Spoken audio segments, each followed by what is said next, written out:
I have made yet another road trip with my Tesla Model 3. I'm Frugal Tesla Guy, and I'm going to prove once again that you can say goodbye to your gas-guzzling car forever.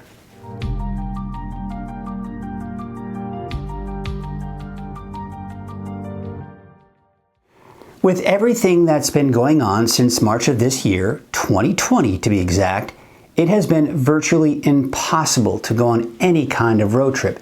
Now, even though traveling is still not highly encouraged, we planned a week-long family getaway in my neighboring state of Oregon. The plan is to head north for a 3-day stay in Bend, Oregon, with a detour through Crater Lake on the way up there. From there, we plan to stay 3 days in a suburb of Portland called Lake Oswego, but also made a detour along the way and made our way to Silver Falls State Park. We then planned to head straight down I-5 from Lake Oswego back home to Redding, but at about the halfway point, broke up the trip by stopping in Grants Pass for a jet boat ride down the Rogue River. So I usually like to start every video or travel video with packing, right? So here's the front and kind of how it is at the current state. I'm going to probably be switching that up a little bit. And then around here, for the first time, I've actually got my spare tire. So I'm going to be using modern spare tire. I'm going to have extra space for that. Since we're going to be on a river, I thought we'd pack up some floaties to get in there. And we still have space in the sub-trunk, so let's see how it goes. Okay, I wanted to show you this because some people might have a little bit of concern about the spare tire coming over the sub-trunk here. But actually what I've done is actually quite easy. All you do is, of course I've got everything in there, right? It's really simple. Let's kind of show you. I've tried to do this with 2 hands. But what I do, see how I kind of slide it in there like that? And boom, simple as that. Okay, so we finished packing. Got my son's suitcase in there. Got the charging cables and all the charging connectors and fix a flat. The extension cable in case we need one. That's even if we have opportunities to charge at Airbnb. And back here, you can see everything's packed up. And looks like we even have a little bit of extra space down here. Of course, you saw what was in the sub-trunk. So plenty of space for the 3 of us and then some. So let's hit the road. After charging the car to 100%, I was happy to see it still has 313 miles on a full charge. Not bad considering upon delivery about 2 years ago, it officially had 310. Side note, there was an upgrade to 325 a little over a year ago, but at 313, I'm not complaining. With just a little over 300 miles from Redding to Crater Lake and then to Bend, I decided to make a stop at the Klamath Falls Supercharger for a quick charge to get us to Bend. Now, you might be asking yourself why I started with 313 and after 142 miles to Klamath Falls, I only had 98 miles left. Well, that's because we were climbing in elevation the entire way. In fact, from 500 feet in Redding to just over 4,000 feet in Klamath Falls. That will take a bite out of your range, and not to mention gas mileage on a gas car. Since the supercharger was at Fred Meyer, we stopped in for a few groceries and snacks. Before heading back to the car, we must have shopped a little longer than anticipated because in about 30 minutes, we almost gained 200 miles of charge. More than enough range to get us through Crater Lake and then to Bend.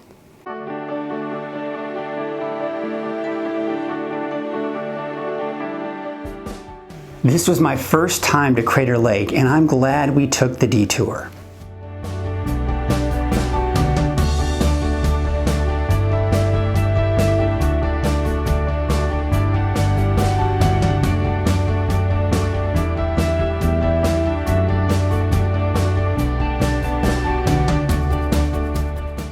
Once we made it to Bend and pulled into the 7th Mountain Resort, we had just enough time for dinner, some dessert, a quick charge at the supercharger in Bend, and then to bed. And as luck would have it, we could even see Comet Neowise from the back patio. With 171 miles in the battery and a full day ahead, we took off to Tumalo Falls. I believe I said that name correctly. It was at this point I wished I had the Cybertruck. Some of these back roads can be a bit too much for the Model 3. But minus a little, okay, a lot of dirt, the car survived, and once again, the trip was well worth it.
Next, it was time for a casual float down the Deschutes River.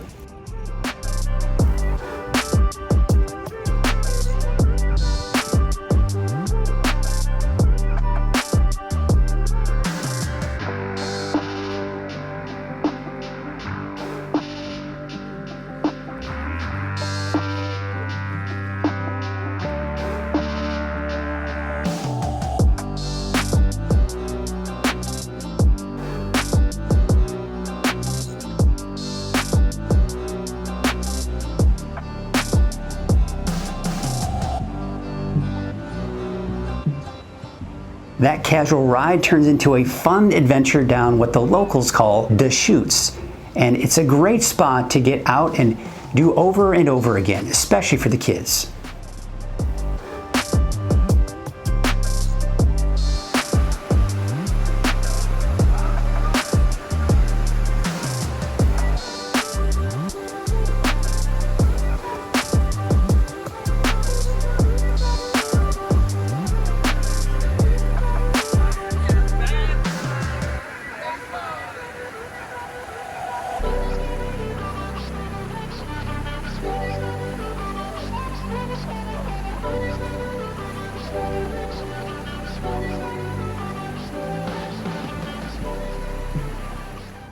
After some dinner, upon pulling into the resort, I discovered a level 2 charger. And upon plugging it in, I was surprised to find out it was free of charge. Now, I did know before the trip this charger was available, but the description on PlugShare mentioned a fee, and since I have free supercharging, I decided to use the free miles instead. But now that I have free energy at the resort, I didn't need to make a stop at the supercharger.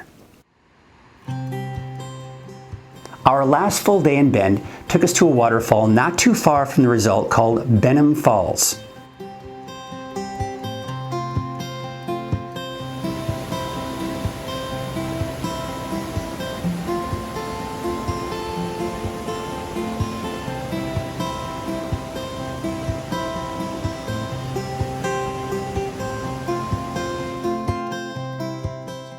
Then another float down the river before heading out the next day.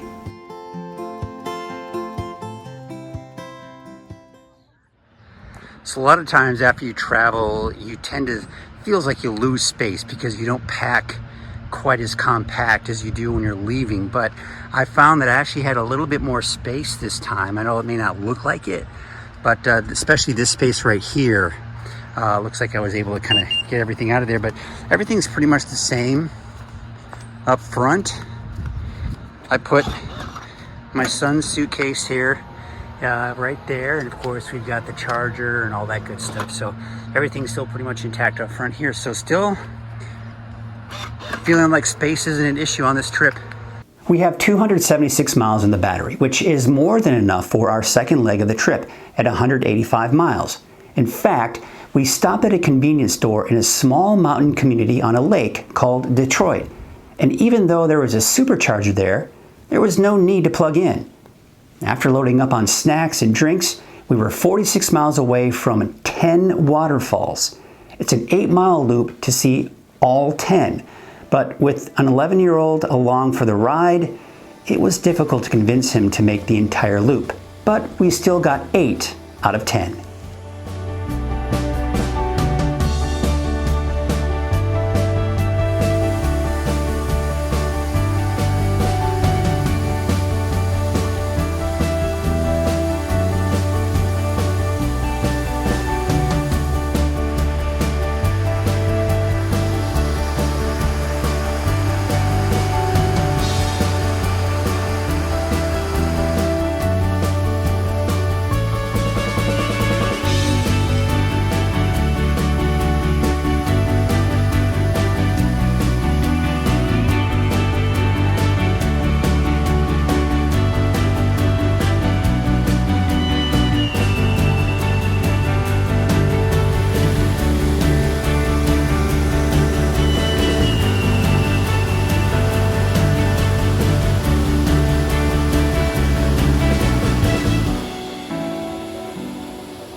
46 miles later, we made it to our Airbnb in Lake Oswego.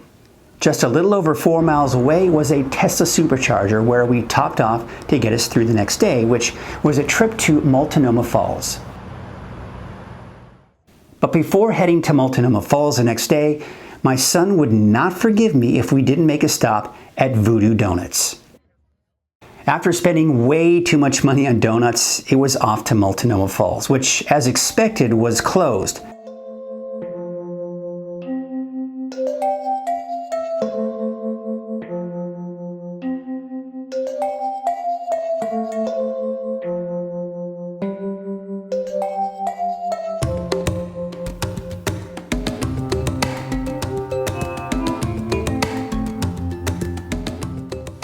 But just up the road were a few other waterfalls at Starvation Creek State Park, worth checking out.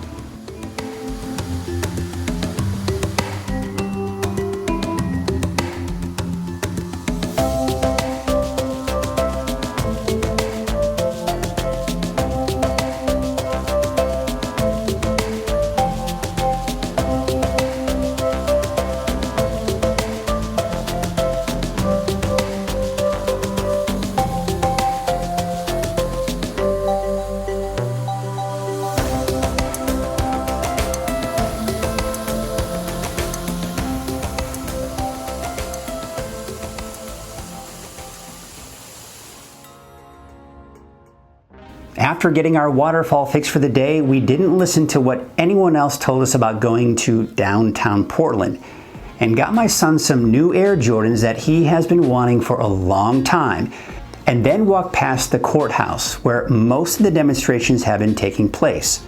At no point did we feel unsafe, and it was quite an eerie feeling to be in such a large city with very little traffic and people. Most of the businesses were boarded up, which were then painted over with what I consider art.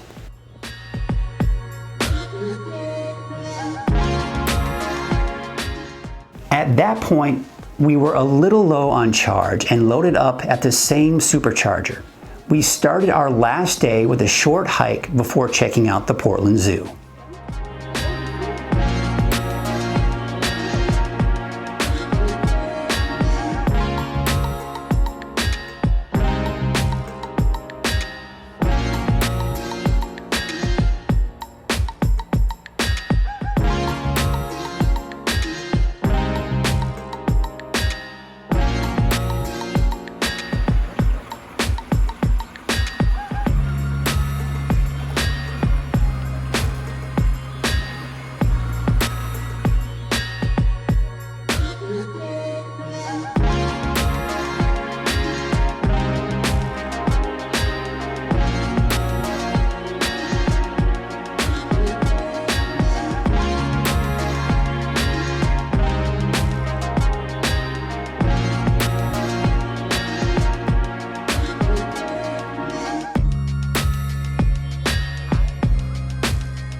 After grabbing a late lunch, we were all a little beat and decided to relax the rest of the day at our Airbnb. This is when I took advantage of the 110 outlet and plugged in to grab some miles before heading back home the next day.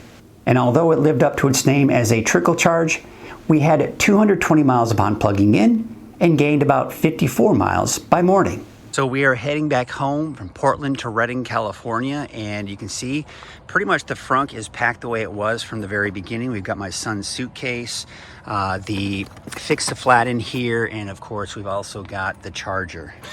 All right, so we go over here, and you can see my son is in the car, my wife is in the car ready to go. The back, if you'll notice, we actually shopped for a few things. Got my son some shoes. We got the box for the shoes right here. We got a couple of things at the zoo. So as you can see, there's still some space in here for stuff. Now, we do have a few things in here, but these are things that we kind of need quick access to. So that's why it's kind of packed in there. But really, for the most part, as we pack up and have been on a week-long vacation, we're still finding that space is not an issue.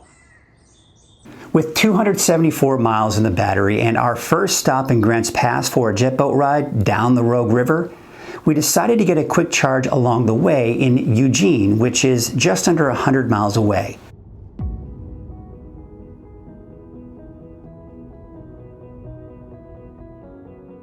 Upon arriving in Grants Pass, we had over an hour before our scheduled jet boat ride, so we stopped at the supercharger, plugged in, and had lunch at the nearby Black Bear Diner. Just down the road was an adventure down the Rogue River.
The supercharge before the boat ride gave us plenty of charge to get us home with about 50 miles to spare.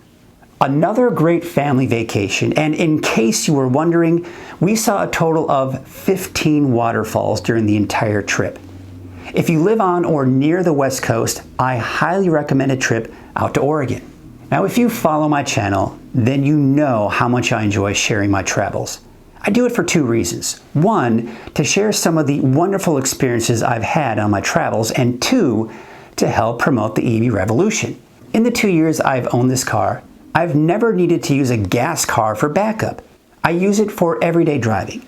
I use it to get me to and from the airport, even if I have to park for an extended period of time and have to worry about phantom drain.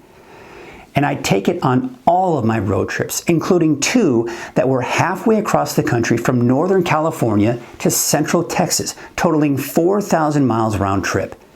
Now, I've heard about people purchasing an EV, whether it's a Tesla or any other long-range EV, and they say they still plan on renting gas cars for road trips.